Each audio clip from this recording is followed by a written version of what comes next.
Greetings and salutations, friends and gamers of all stripes. My name is GM Dave, and I am your man behind the screen. So this last Sunday, I got the opportunity to join the Legion of Myth once again on their live stream for the second segment of their show. It was a segment hosted by another YouTuber that is very worth checking out, in my opinion, DM Bloodworth over at Unscripted and Unchained RPG Reviews.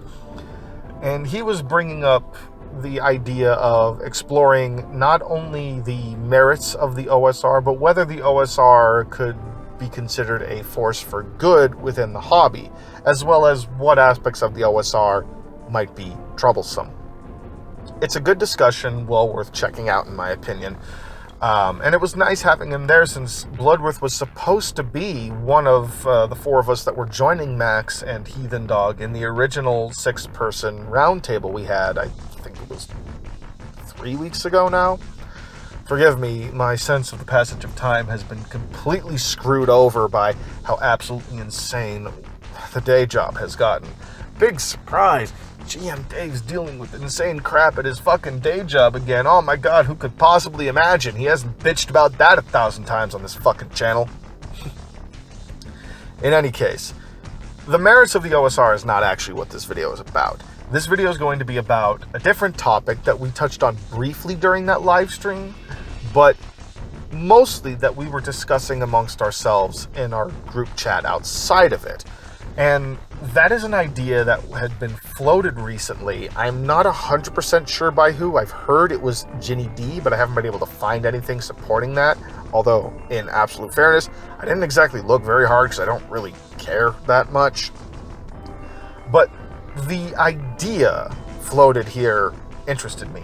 And that was the idea that 5th edition rewards suboptimal play where older games punish it. And I'm not going to touch on the second half of that, of older games punishing it, beyond saying that I personally, through my own experiences, do not believe that is true. Excuse me, and I should verify. Suboptimal character building, not suboptimal play. 5th edition rewards suboptimal character builds, whereas older games punish them. I don't personally believe that's true of the older games, but that's not what we're going to be talking about today. I want to touch on this idea that 5th edition rewards suboptimal character builds. First and foremost, and well, really the main thrust and main question I have with this whole idea is, what do we define as optimal? And the reason I ask this is because recently I've been playing in what has by far and away been the best 5th edition game I've played in, that has been run by my good friend Luke. He has done an absolutely fantastic job with this game, especially for somebody like me who in recent years has really grown to love the feel of old school play, especially the challenge that comes with it.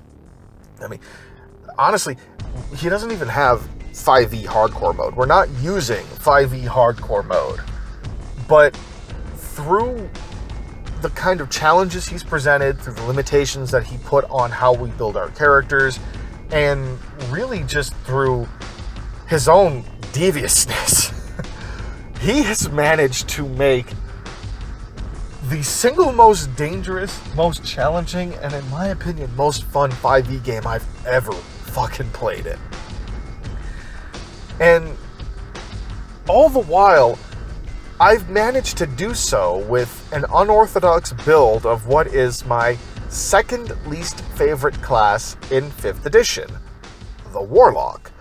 Least favorite class is the Monk. I'll get into why that is maybe in a different video, but suffice it to say,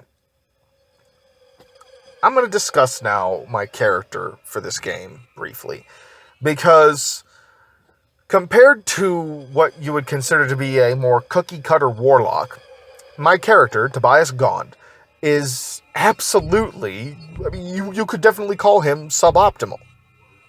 I didn't even take Eldritch Blast, and I'm never going to take Eldritch Blast because that spell is boring as shit.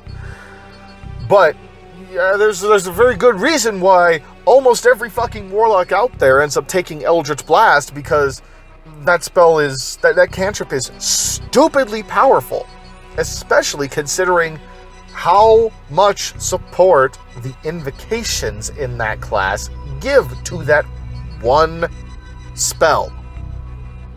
Warlock really was at its core designed to be built specifically around Eldritch Blast. You were meant to be basically a ranged fighter who shoots lasers out of your fingers. But I have always hated that about the Warlock. I played one Warlock like that one time. Wow. 6 years ago, I think. And until now, have not touched the class since then. Now, this time around, I'm playing a Hexblade. And that is important because it sort of ties in with the way I built this character. So, a couple of rules about the game and the world that Luke has presented to us before I continue. The overall plot of the game, the overall idea, is the idea of urban versus rural, dogma versus unfettered freedom, the church versus the pious, civilized church and city versus the rugged, free, and unabashed people of the wilds. So far, very engaging. Antagonists on both sides. At the start, our characters began in the cities, and I decided to let Gaunt's background reflect that by making him a Hexblade, a warlock, a group of people that would be looked at with suspicion by this very dogmatic, very pious church, but who will still be used by them. One very important note is the idea of magic in this particular setting that he's presented to us. Magic, arcane magic, is viewed largely as verboten. If you practice arcane magic, outside warlocks, really, who are still viewed with great suspicion, most arcane magic is viewed as just inherently wicked within the cities. And druidisms as well. It's mostly gifts from the divine that the cities favor. And that's partly why they allow warlocks to be something of an exception, though they view them with a great amount of suspicion. Because they view the boons and benefits given by their patron as almost a sign of the divine touch. So Gaunt, being a warlock, got recruited forcibly into this church. His particular skill set ended up being as a spy. Yes, I have built a warlock to work as a spy. And I did that by making, less than common choices for the warlock. As I mentioned, no Eldritch Blast. Instead, my cantrips are two that are very powerful with clever use. In fact, they're two arguably of the most versatile cantrips you could possibly take. Minor Illusion and Mage Hand. Clever use and clever thinking makes both of these very powerful in their own right, as long as you've got a DM who's willing to work with them, which Luke very much is. I've also taken invocations that help to support this goal of building a Hexblade spy. Somebody who can sneak into places to get information, who can infiltrate different areas, different enemies of the church, and basically help to root out the information, root out the enemies, so that the church can then dispose of them in their way. He's basically the agent that works in the shadows for this church, or one of them. The secret groups, the secret police, if you will. Well, not really like secret police, but it's just the best term I came with. But the secret crew that works behind the shadows and is that portion of the greater organization that the public doesn't know really exists and isn't meant to know exists. Through the selection of my invocations, my spells, my cantrips, as well as my patron and my pact feature, I have managed to build Gaunt into one of the most effective infiltrators, ambushers, information gatherers, and a pretty damn good sneak thief as well, who can rival our rogue and exceeds him in almost all of these things. Really, the one area in which our party's rogue, who is doing things very similar to me, except with more of a focus on the actual thieving side of things as opposed to information gathering, the one area where he does best Gaunt is in his stealth. And that's literally only by, I think, 1 point.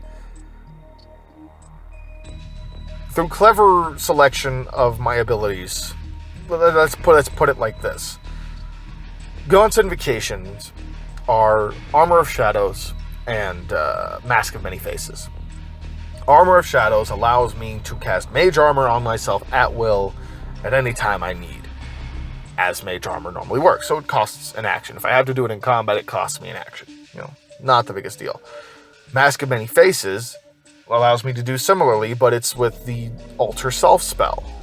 So I have a spy character that can armor himself at any time and alter his appearance at any time.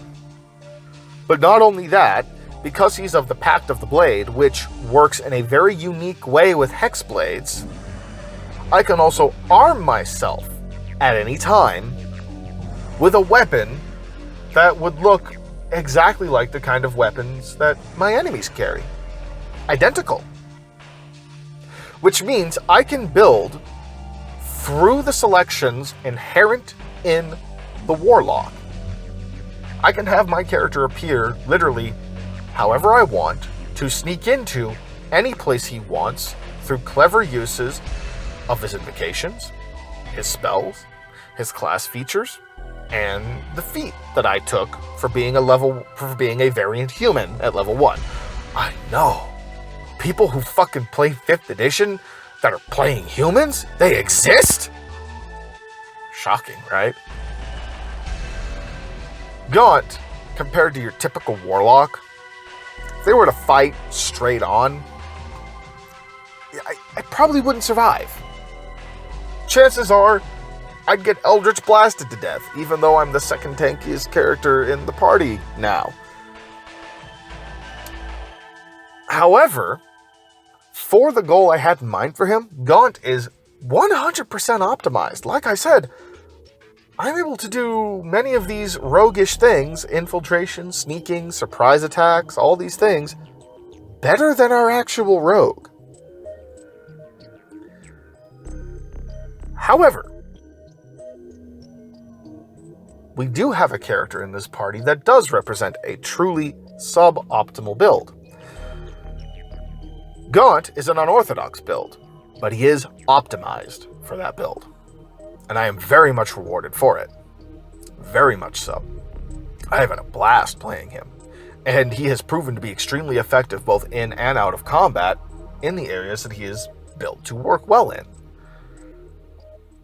However, we have another character in our party, a Tabaxi Hunter Ranger named Morgan. Now, Morgan's player had a specific goal in mind when he was making Morgan. He wanted Morgan to be the party's frontliner and built him as we gained levels over time to be able to deal with and get bonuses against multiple enemies in melee combat, while also being able to soften up enemies at ranged very well. The problem is, when it came to the stat array that we were given, that is one of the important rules of this game. Everyone was given the same stat array to use. I know a lot of people who would, scoff at that, particularly in the old school gaming crowd, but honestly, that stat array has gone a long ways to helping make this game feel more challenging. The array is as follows. You add the following 6 stats to apply to your stats in any way you particularly choose. 8, 10, 11, 12, 13, and 14. Which means at base, before any racial or feat bonuses are added, the highest stat you have is a 14. Now, as a tabaxi, Morgan would gain a +2 bonus to his dexterity. So you would think he wants to do this thing where he's able to fight effectively, both softening up enemies at range and able to tank in melee. Put the 14 there, goes up to 16. That's an extra +3 to his armor class. He can use weapons that have the finesse ability in melee to give himself good damage and good chance to hit, and then it really boosts his range damage. Or, if he wants to go with a more strength-focused build, put that in strength. And then maybe put the 12 in the dexterity, so you get 14, 14, or maybe the 13, 14, 15, +2 in each of those. Decent bonuses, given the array we were given. However, when Morgan's player was assigning his stats, he lost a bit of focus on what his end goal was and started focusing more on the different abilities the Rangers get and how to make frequent use of them, which requires decent wisdom. He wanted to be able to work with animals, which needs a decent charisma, and of course, he wanted to make sure that his health was decent because he wants to be in the front line, taking some hits. So he put some good stats into his constitution,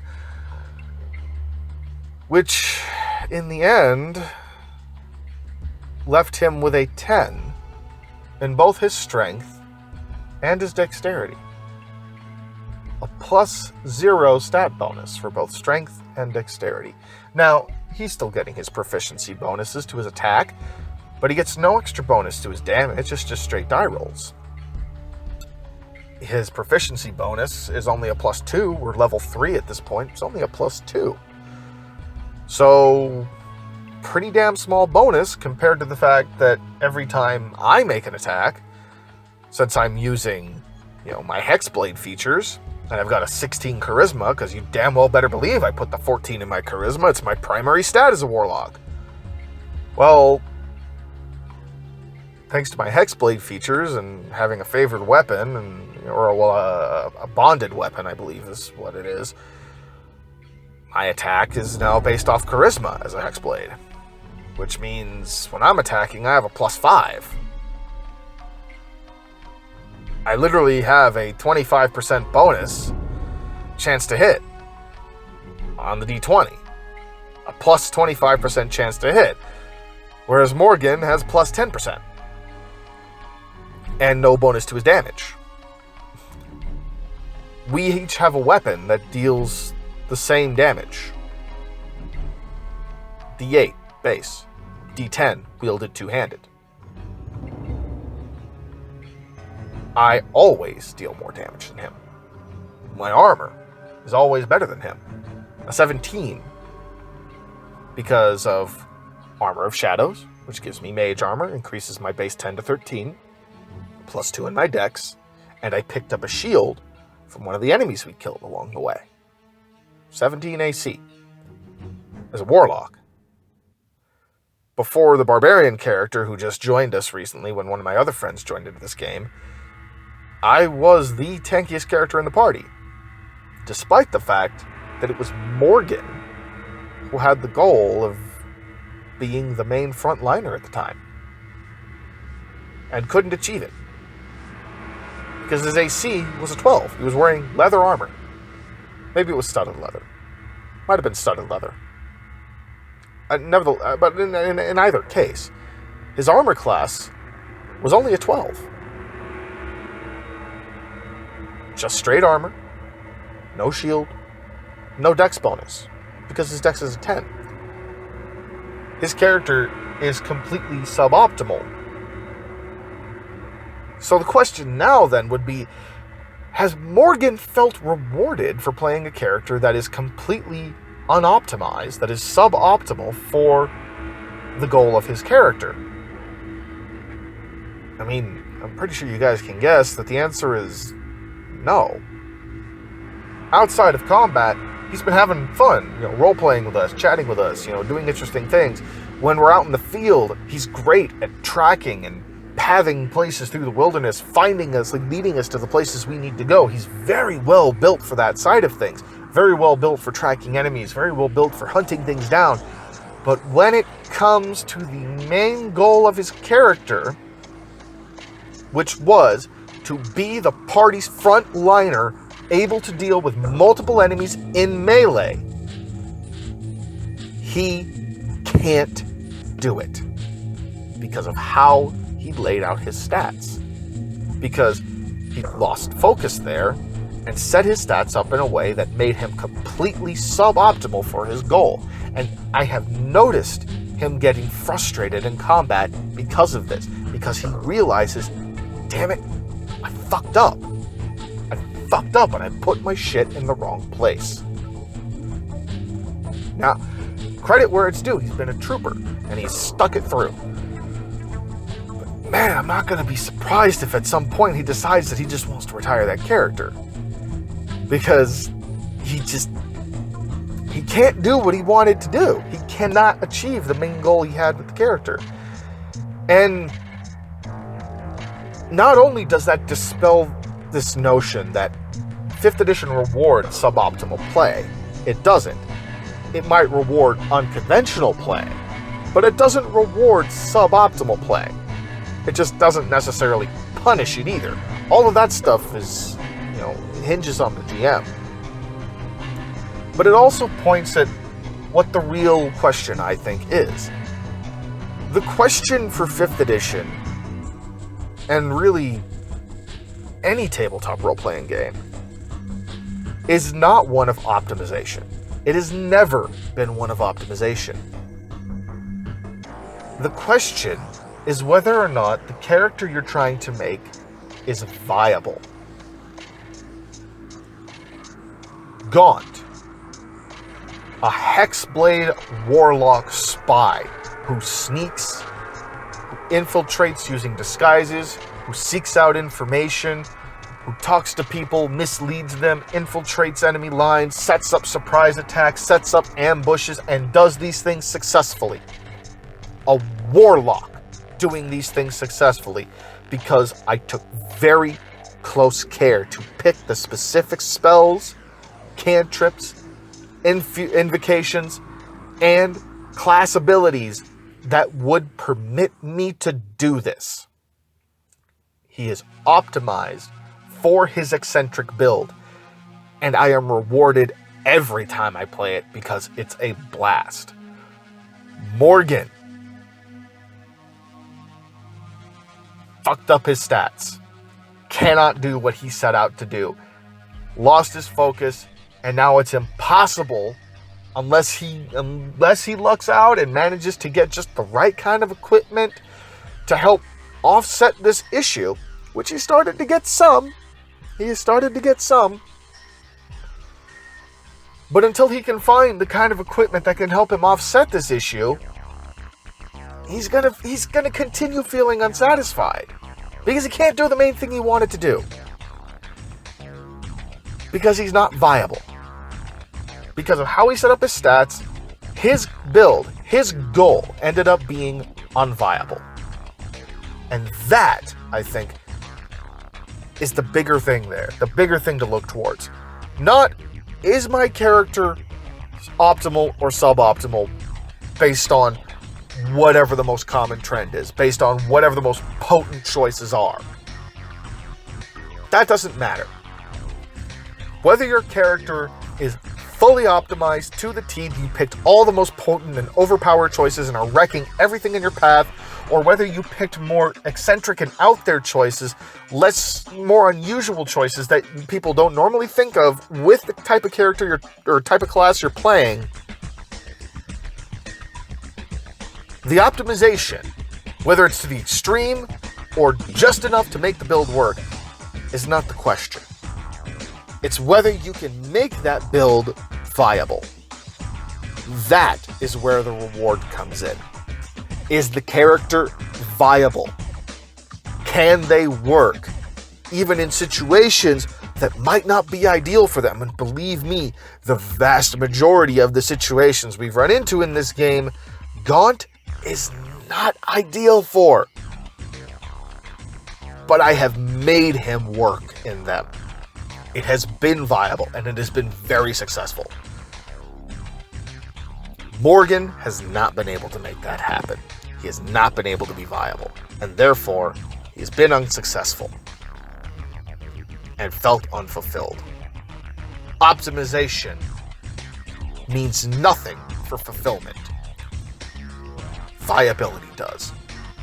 That's all I have for you today, friends and gamers of all stripes. Let me know what your thoughts on this subject are in the comments down below.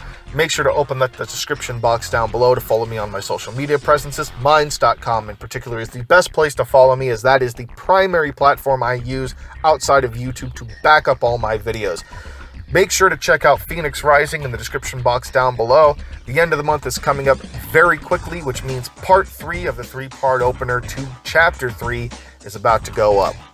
We're about to learn some interesting details about the past of both Regina and Ahote, as well as, starting next month, getting back to the main thrust of the story and seeing where things are going to be going in the House of Set and exactly what sort of plans he has in mind for Regina. So make sure to follow the Webtoons link in the description to read Phoenix Rising, and as always, friends and gamers of all stripes, I would like to remind you that in this world of tabletop gaming, you do not want to just sit back and watch, but get in there and game. Have a good one.